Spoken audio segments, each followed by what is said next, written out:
This is Deb Mashik, the Executive Director of Heterodox Academy. I want to know what you think about the Half Hour of Heterodoxy podcast. What do you love? What changes do you recommend we make? Please share your thoughts at heterodoxacademy.org/survey. From Heterodox Academy, this is Half Hour of Heterodoxy. Conversations with scholars and authors, ideas from diverse viewpoints and perspectives. Here's your host, Chris Martin. Everyone is entitled to his own opinion, but not to his own facts. That statement by Daniel Patrick Moynihan often gets quoted, but if you're a college professor, what should you do if a student believes that all opinions are equally valid, regardless of the facts that support them? I'm going to be talking to Lara Schwartz about that question in today's episode.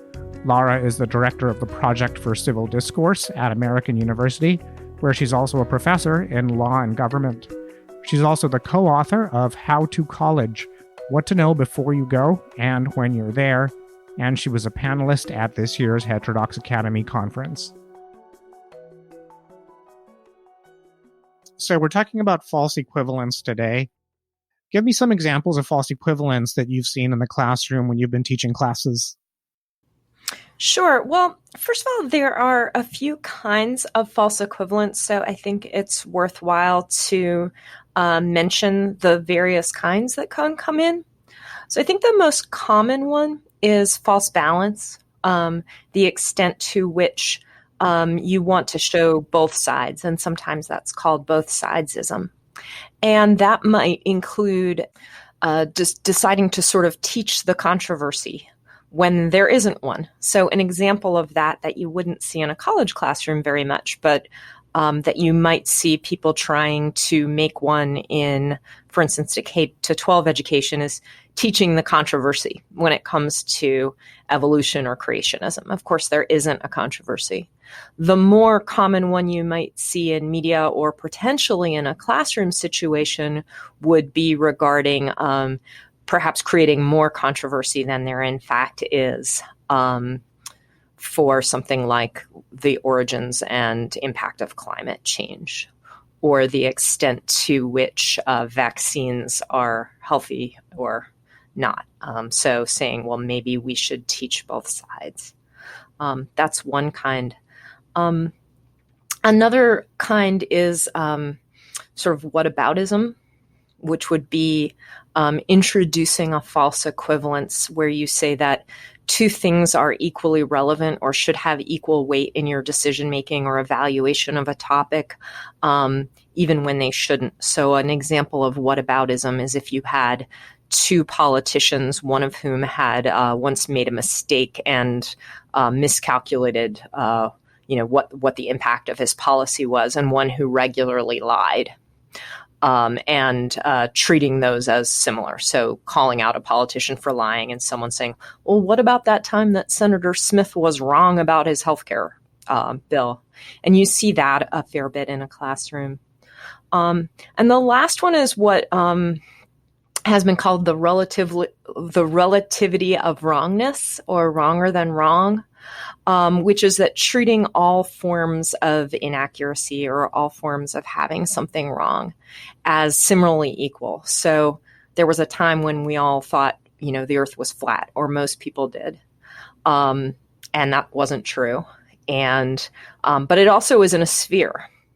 It's sort of a squeezed non-sphere. And it was Isaac Asimov who talked most about this idea of sort of a false equivalence that's dangerous, this relativity of wrong or wronger than wrongness, where if you think that it's just as wrong to think the earth is a sphere than to think that the earth is flat, then your view of that is wronger than both of those wrong things put together. And that's really, really important in academia, that concept, because the one kind of wrongness is complete ignorance, and the other kind is scientific progress and sort of incomplete scientific inquiry. And it's that habit of mind, that scientific inquiry or academic inquiry, that can get us to sort of better answers, and answers that come into roughly the ballpark that we want to talk about. in academic spaces, as opposed to sort of, flailing or conjecture or groundless things. So was there a certain point at which you started seeing this problem, or has it been a consistent problem? So I began teaching full-time in 2014. And I wouldn't say that the media landscape or the information landscape is very radically different in 2019 versus 2014. I see some changes. I will say that it's a radically different landscape of information and input and regard for the media, for example, than from when I went to school in the 80s and 90s. The difference being, the broad difference being, partly in the input, the types of information that people have access to, and then a fairly reduced trust in information sources like media, both at this current time in 2019, and as well for this current generation that most of our undergraduates are.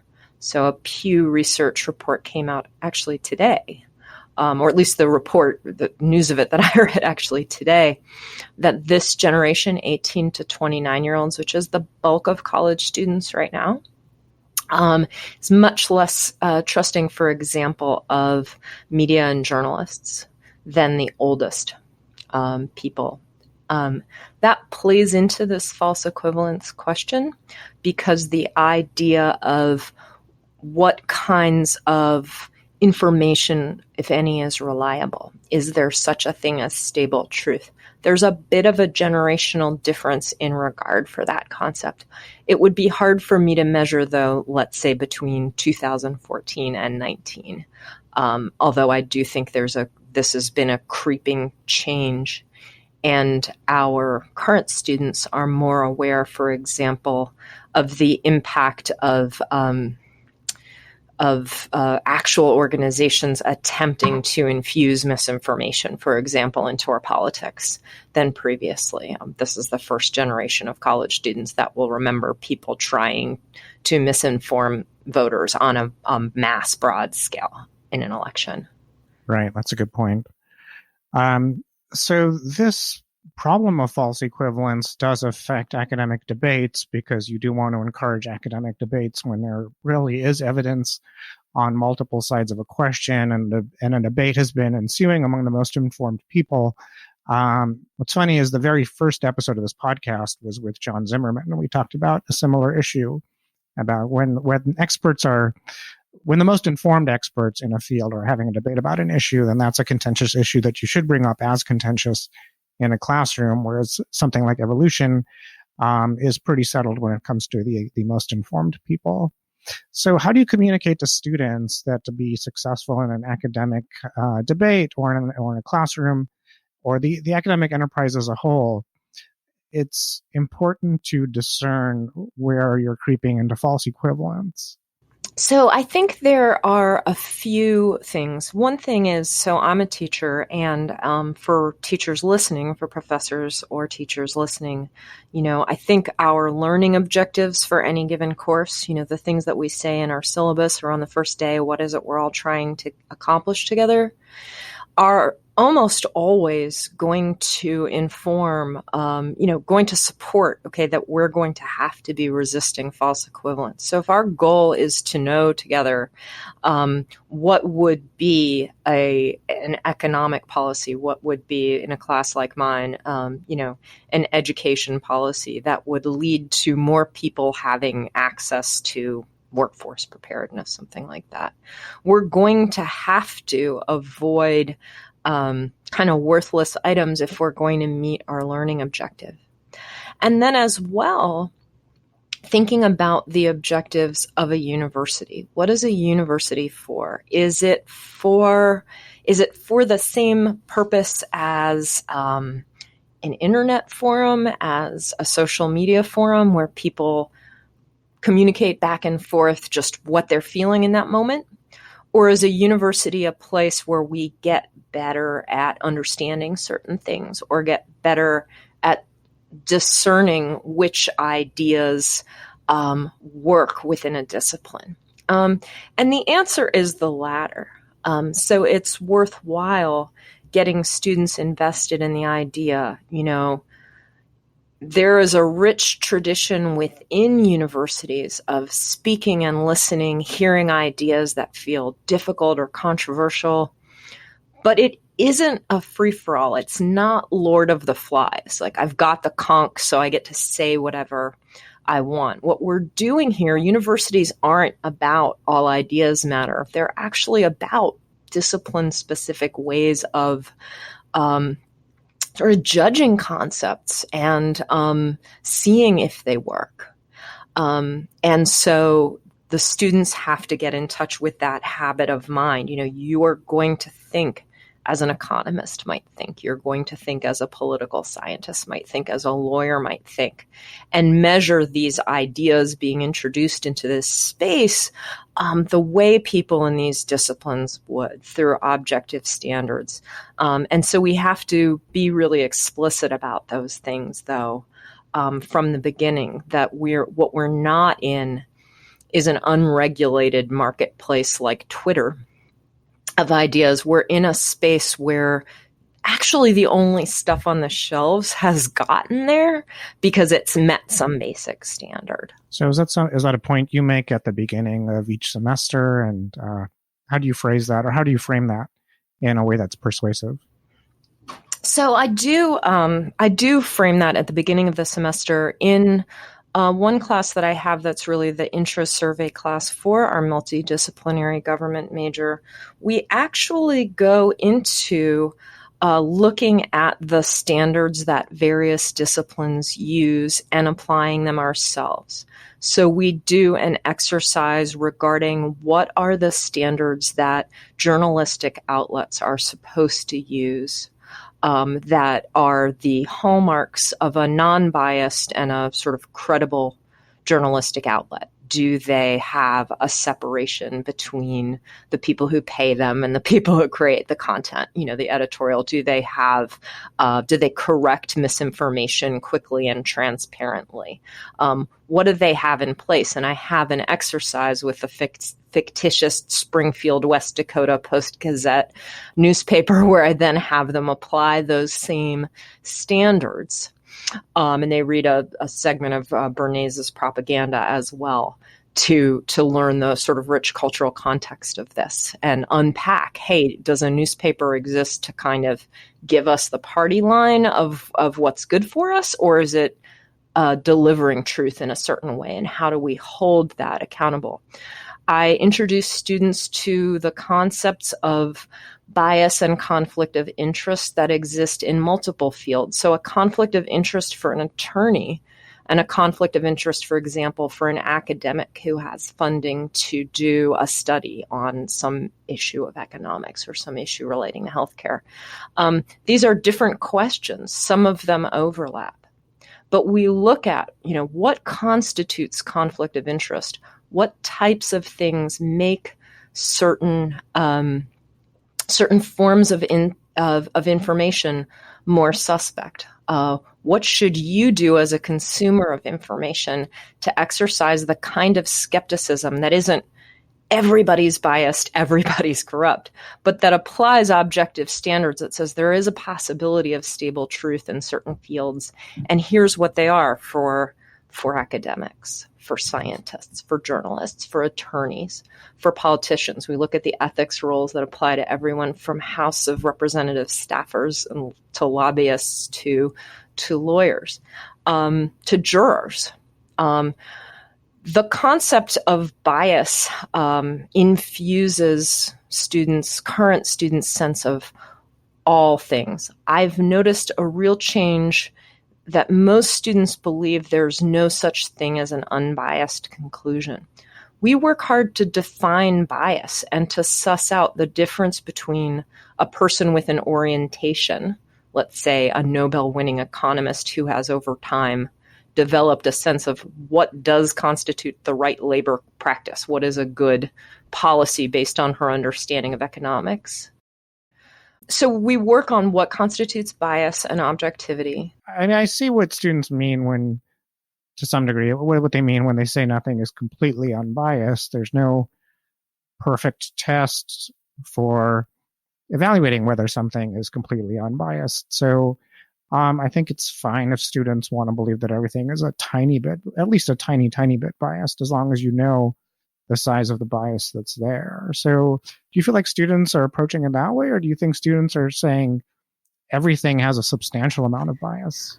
Well, I think what it comes down to is, yes, it's actually, I don't think many people believe that it's possible for any human being to completely remove him or herself from whatever type of inquiry they're delivering, and that there's someone out there who's almost a human supercomputer that just exists free of any influence. And in fact, one of the things that we look at in one of my courses is that times when people have tried to develop, computer replacements, they tend to have some of the same biases that we have. So, for example, an algorithm that's supposed to predict future reoffending, whether criminals will offend again, has demonstrated some racial bias, right? Right. Human beings wrote it. So there you go. It's understanding the differences in types of bias orientation. So an example would be, I could have, let's say I'm trying to solve a problem. For example, I want to know if my city should raise the minimum wage. And I'm trying to assemble, and I do this as an exercise in one of my classes. I actually have people vet various potential witnesses for the city council hearing and see whether they meet standards of sort of usefulness, relevance. Are there reasons to be suspicious of them? And let's take an economist, right? One economist is funded by big foundation run by big box stores, which might potentially want to have a lower wage for their workers. That's a kind of bias potentially in the form of financial conflict of interest, right? That hopefully that's a very baseline red flag that any student would say, this witness could be problematic in this one way, right? But on the other hand, every single economist has potentially the bias that they've chosen to focus, for example, on certain on economics, as opposed to asking an environmentalist, or asking someone who's going to look, a child development expert is like, if all of the parents are working outside of the house, what will happen? So there's a form of bias just in the form of, look, the orientation of your discipline in itself is going to lead you to potentially value different answers or approach the answer in a different way. And then the fact that you're older and more distant from having had worked a job like this could affect you.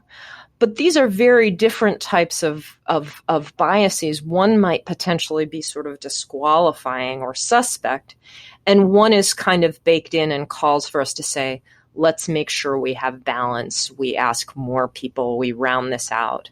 And that's what I would like students to be drawing. There are differences between having an established orientation or having a particular disciplinary focus and being a partisan, being conflicted out, being a person who has a track record of getting it wrong in the past. And to recognize that we can't take the human factor where always you're going to be coming with some orientation and bring it to zero.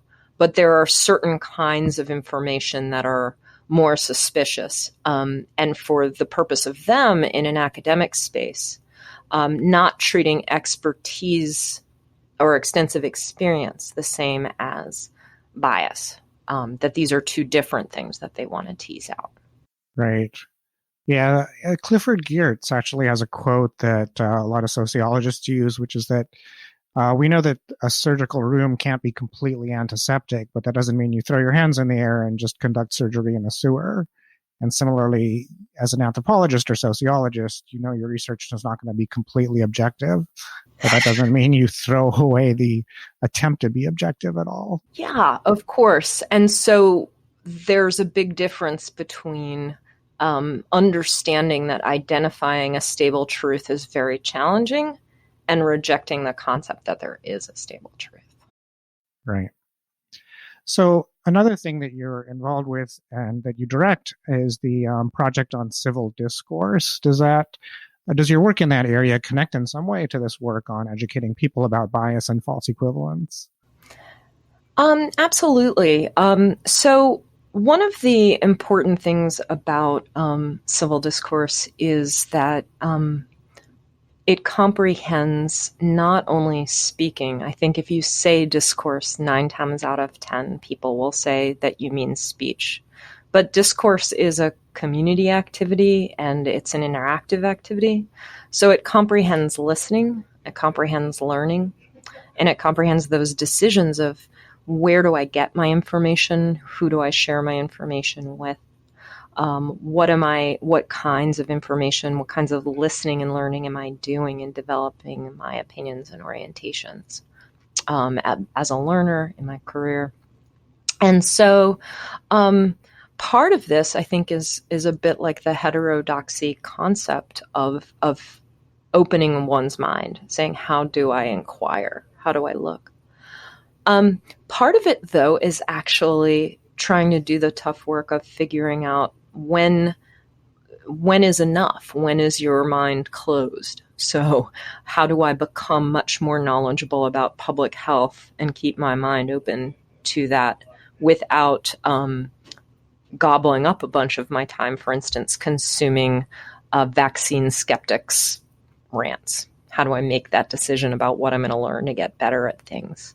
Right. And that, right, because the idea is that we're particularly learning law and government. I teach at the School of Public Affairs. The idea is to become sort of wiser governors, make good policy, be good decision makers, or even voters. Right. And time is also scarce. So especially as you proceed up the academic ladder, you have to know what's worth reading and what's not worth reading because your time is scarce. You do. And everything from knowing what should go into my paper, what I need to know in order to answer this question for my, honors thesis or my final paper, and to know when I've read enough, to know the line between open-mindedness to make sure that I'm not being, kind of clinging to preconceived notions, but not opening the floodgates to really sort of consuming, garbage and then incorporating it into what I've written. So it's really important. And at the same time, even in conversations, knowing what the line is between I want to be exposed to new ideas in a intellectually diverse and otherwise diverse learning community and saying, well, that probably stops at vaccine denial, or that stops at people talking about, the Holocaust didn't happen, something like that. Understanding, how to be deeply, deeply inquiring and having an ethic of inquiry and finding new ideas to challenge yourself with, but coming up with some objective standard that doesn't bring you to what I actually would call the trolls syllabus. It's like you've heard of the heckler's veto is the idea in First Amendment that, the government would shut down speech, or maybe a university would shut down speech out of concern that it would rile people up so much that they would, that they would misbehave. And a great example with that would be the old flag burning laws that were struck down by the Supreme Court. Well, I have an idea of the reverse idea of the trolls syllabus, that you would develop some syllabus or some class, limited classroom conversation. You'd burn it up with, if some person was enough of a troll to introduce some idea in, an Alex Jones type of conspiracy theorist, that suddenly we would have to burn classroom time on it in the interest of not being closed-minded. We actually couldn't have an education if the trolls syllabus is the flip side, the evil flip side of the coin of the heckler's veto. So teaching students how it is that the syllabi that we actually have, the conversations that we actually have, are somewhat closed-minded to certain things that are really useless to them, without being sort of biased or closed-minded in the ways that we don't want to be. Teaching them the elements of what makes something sort of worth bringing in to the conversation and what they can really ignore. I think we all have to be pretty explicit about that and transparent. Right. And one of the things I've done in some of my classes is assign a chapter from Mann and Ornstein's book, It's Even Worse Than It Looks. The main reason for assigning that is so that students understand recent political history. Sure. But another reason is that book addresses both-siderism in media coverage in America and why it's a problem. The book is mainly an attempt to deal with both-siderism. Have you ever assigned chapters from that book or any other Mann and Ornstein books? Or can you talk about that? So I've taught It's Even Worse Than It Looks back, and I used to do a class called Congress and Legislative Behavior, and it just felt really important to introduce that. I haven't taught that book since then. Students really, really liked it. I have introduced, they've written some shorter pieces on asymmetrical polarization that I think are really important for students to see. It offers an opportunity to reorient students away from the idea that we'll measure open-mindedness and sort of heterodoxy by partisanship, and reorient it toward other measures, like whether something meets neutral academic principles. Because I do think that's really important. I don't think we should have a false equivalence between bipartisanship and open and rigorous intellectual inquiry in academics, because it might be the case at times that one party or some leaders in one party stray further from our neutral principles that we use for academic ideas, like are they verified? We could shorthand it as, the windmill cancer phenomenon. It might be the case in a political moment when one party has strayed further from how people in classes grapple with ideas, or a leader of one party has done so. And the answer isn't to demand of students and their professors that they adjust the syllabus or they adjust the academic discourse to capture whatever the middle point is in those parties.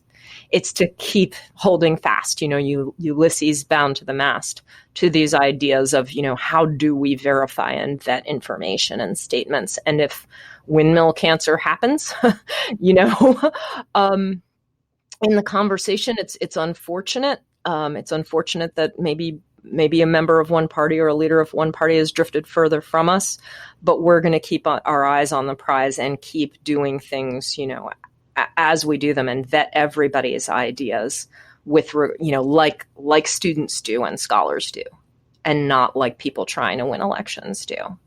Right.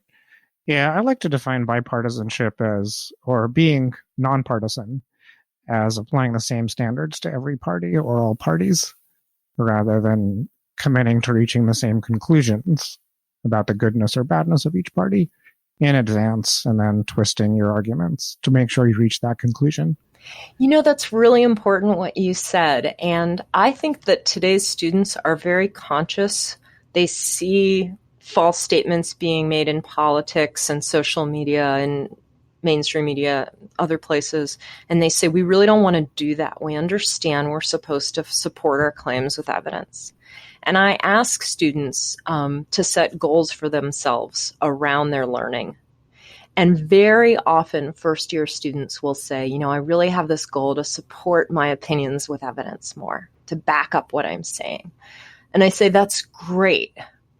And what you need to do is you need to start with the evidence and start with the information and the data and the learning and build your opinions from there. They might shift. It's better to back up what you're saying, right, with evidence than not to. But we can, of course, with Google, we can find something to support what we're saying very, very easily. And I think that's the difference between just pure sort of an ethic of balance or an ethic of bipartisanship and an ethic of inquiry. Let's start by not knowing and start by looking. And let's hold off on having answers until we've really, really explored the questions in a certain way. What I find when we do that is that more students come to embrace views or preferences that might not 100% align with their favorite elected official. And that's a good thing, I think. I wonder if elected officials tried it, how that would go. I wonder, yeah. Anyway, before we run out of time, I'd like to jump back to the project on civil discourse. What sort of activities is that project doing in this year and in upcoming years? Sure. So we have basically 3 categories of what we're doing. We have some public events, and we have a YouTube channel. So if people would like to look at past videos, all of which are closed captioned, people who have come to AU and talked about issues from whether free speech can truly be progressive to the importance of authenticity in political discourse, a variety. Free Speech on Campus will be doing an event on the paradox of tolerance this coming October that I'm excited about. So we have those.